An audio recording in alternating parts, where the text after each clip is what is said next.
Great. So I'm going to talk today about highly sensitive detection of phase transitions using void and intermolecular volumes at extreme conditions. So yeah, as Jason just said, that's the CellVol program. And so I'm a first year PhD student at the University of Edinburgh in Simon Parsons' group. And my supervisor at CCDC is Peter Wood. So anyone who knows Simon's group up in Edinburgh will know when I talk about extreme conditions, I'm talking about high pressure.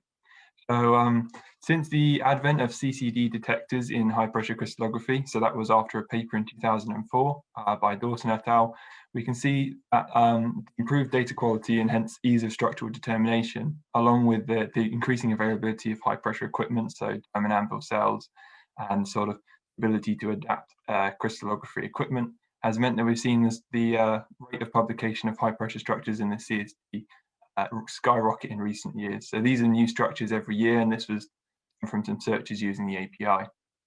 We can see that we're getting exponential growth to the point that we had more structures deposited in 2020 than we did in years 2010 to 2014. So we're getting quite a quick expansion of structures on the CSD, and it means with this exponential growth, the importance of sort of understanding high pressure structures and structural behavior at high pressure, so phase transitions, is becoming an increasingly significant part of structural chemistry.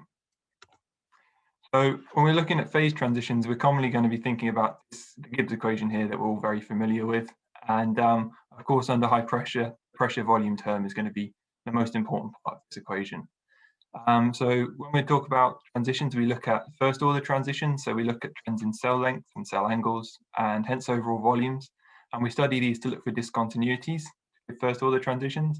Or for more subtle second order transitions, we look at changes in the bulk modulus or the gradient of compression. So often these are quite obvious to us through the crystallographic data alone, just by looking at volume studies, volume discontinuities, but sometimes they're not. And sometimes we need to look at stuff like Raman spectroscopy or IR spectroscopy to look at a lot of these more subtle phase, behavior. So we want to try and overcome that and be able to have a look at most of these things through the crystallography alone. And so, as I said, studying overall volume changes through the bulk structure remains too blunt a sort of technique. And so we sort of had the idea within the group, if we broke down the unit cell into occupied and unoccupied space, we might have a better way at having some increased sensitivity for these sorts of structural behavior.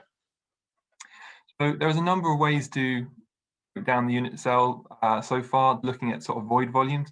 A common one here is we'll be very familiar with is the mercury rolling probe calculation. So I've seen a few papers recently which have used this as a way to estimate void space. Of course, the rolling probe is, if we're just looking for accessible void space for solvent molecules. So we're not looking at sort of enclosed intrinsic void space here.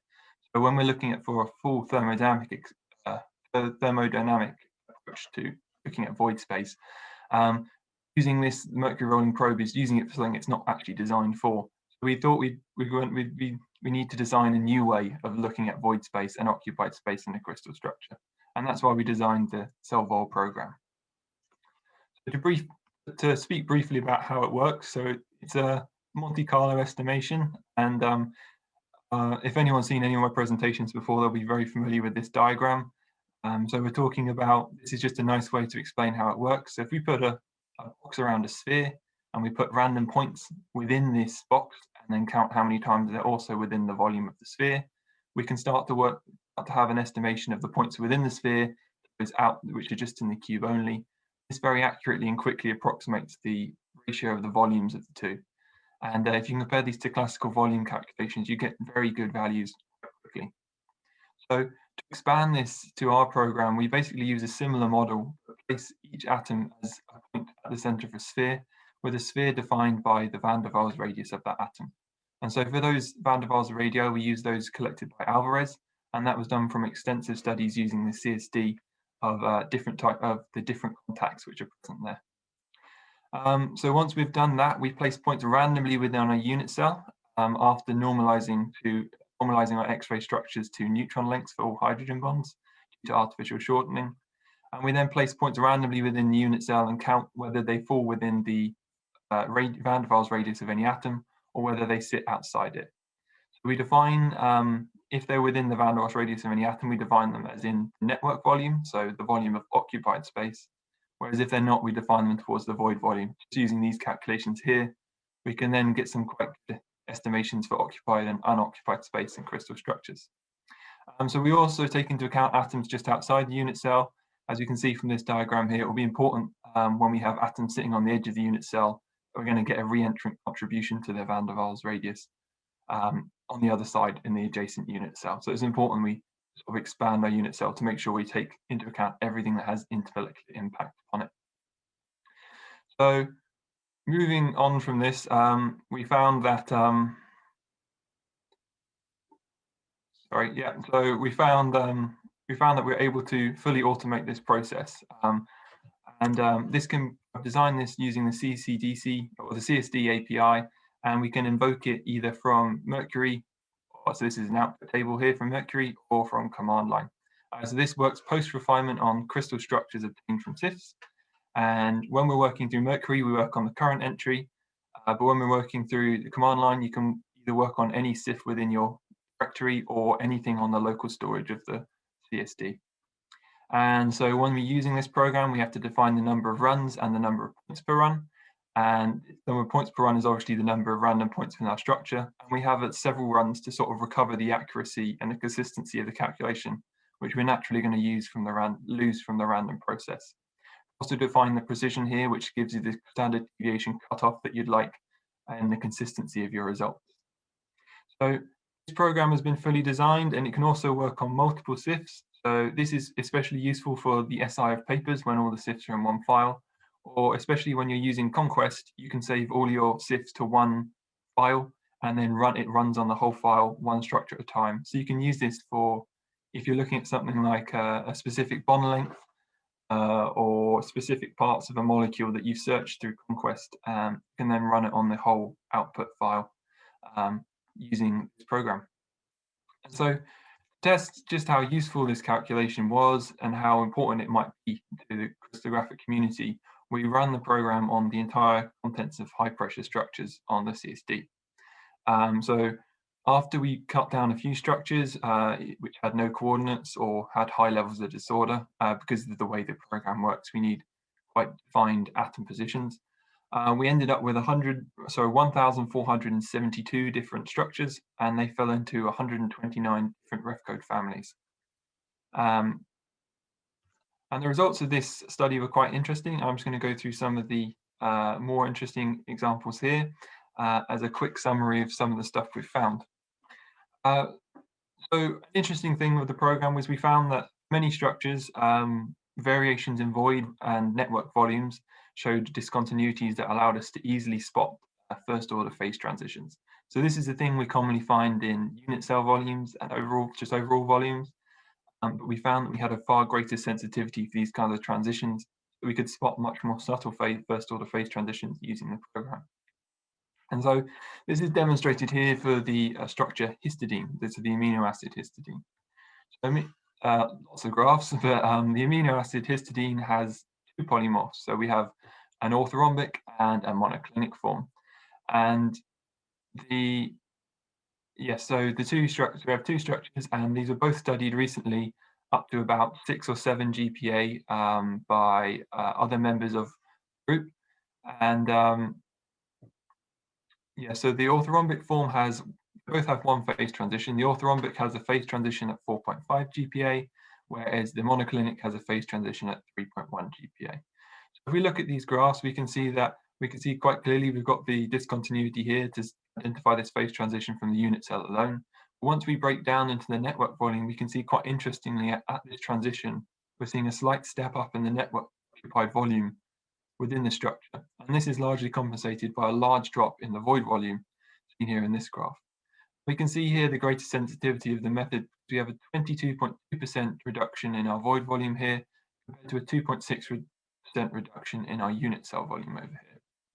Rather interestingly, for the monoclinic form, we see instead of a step up, we see a step down at this transition. And this was again compensated for by a larger step down in the void.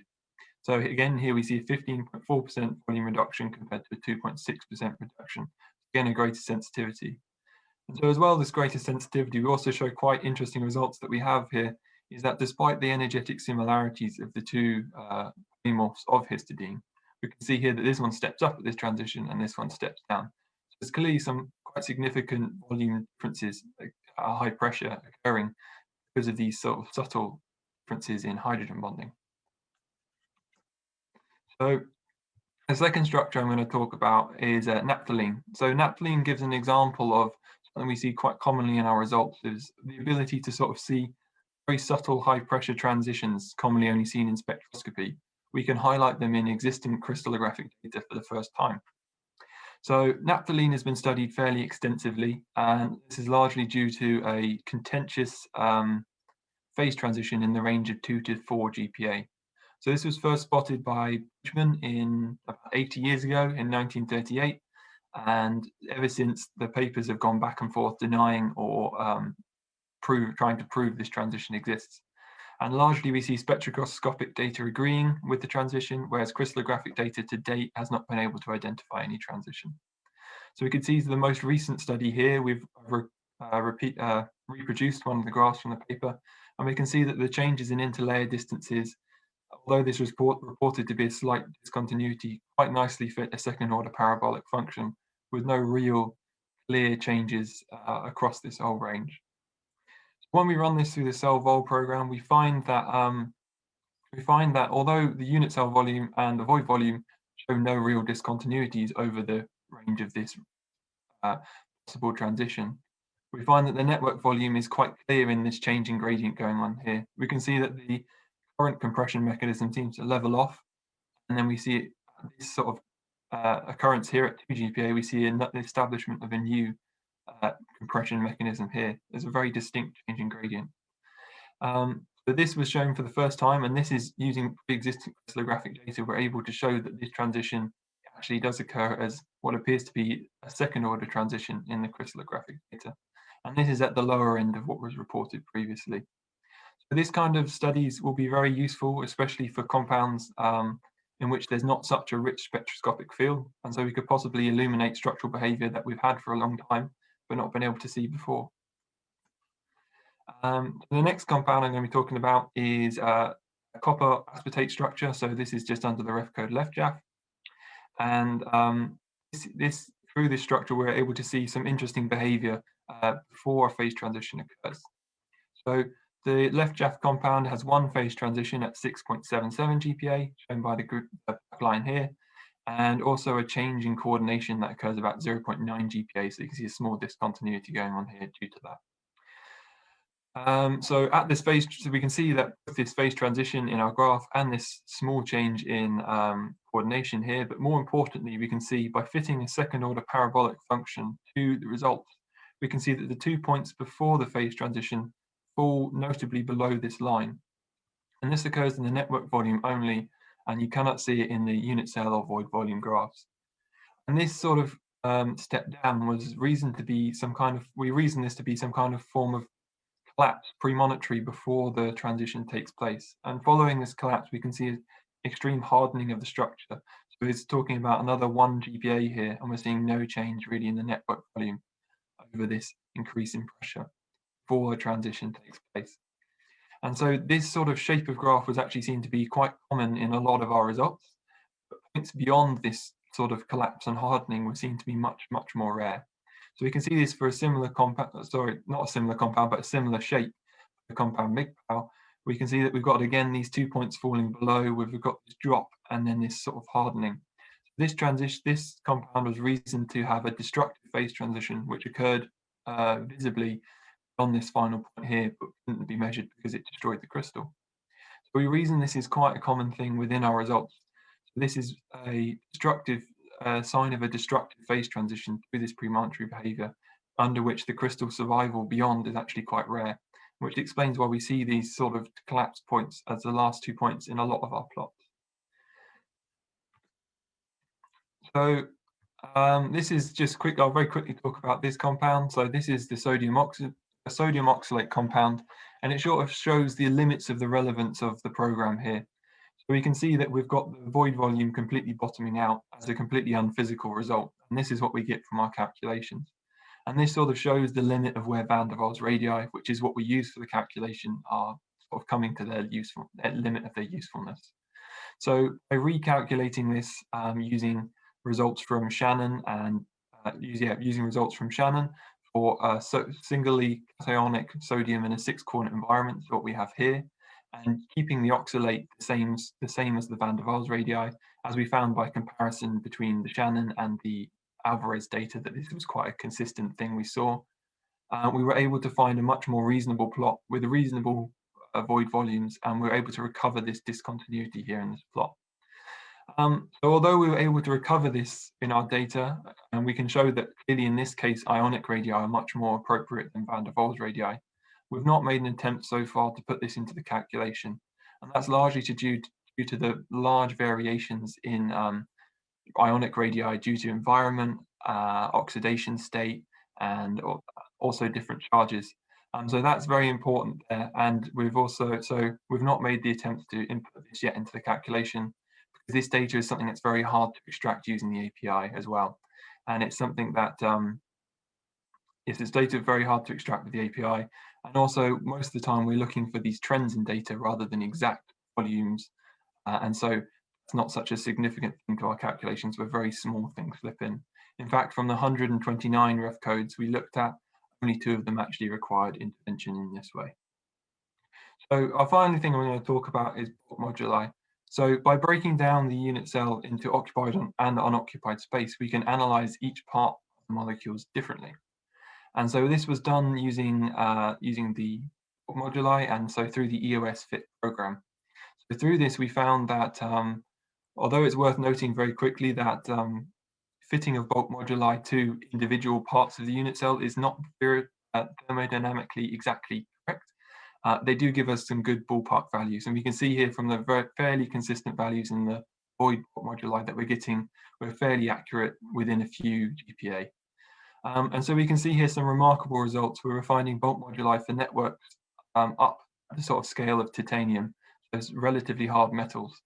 And we see here through these results that very highly hydrogen bonded compounds, or compounds which were metal-metal bonded, tend to be right at the top of this list here. So these were just selected as compounds that span the full sort of things that are available on the CSD. So we have all different types of compounds. We have van der Waals compounds, metal-metal bonded compounds, hydrogen bonded compounds, sort of everything. And we find quite remarkably that the hydrogen bonded compounds sit very high up in this list. And this seems to be quite in contrast to recent thinking under which we thought that hydrogen bonded compounds were very compressible because of the hydrogen bonds they contained. Under this results here, we can see that actually the hydrogen bonded compounds are very strong, and it's perhaps actually to do with the void space they contain rather than the hydrogen bonds themselves. Some quite interesting conclusions. So, in conclusion, we've got a high throughput process that's been designed for accurate calculation of occupied and void volume in crystal structures. And we can provide very high structural sensitivity for detection of phase transitions, and the ability to also detect previously undetected phase behavior, which can be illuminated without the need for further experimentation. We've also seen that moduli calculations can indicate that hydrogen bonded compounds are compressible due to the void space they contain, rather than the deformability of the hydrogen bonds themselves. I'd just like to thank my supervisor, Professor Simon Parsons, and my industrial supervisor at CCDC, Dr. Peter Wood. So thanks for listening.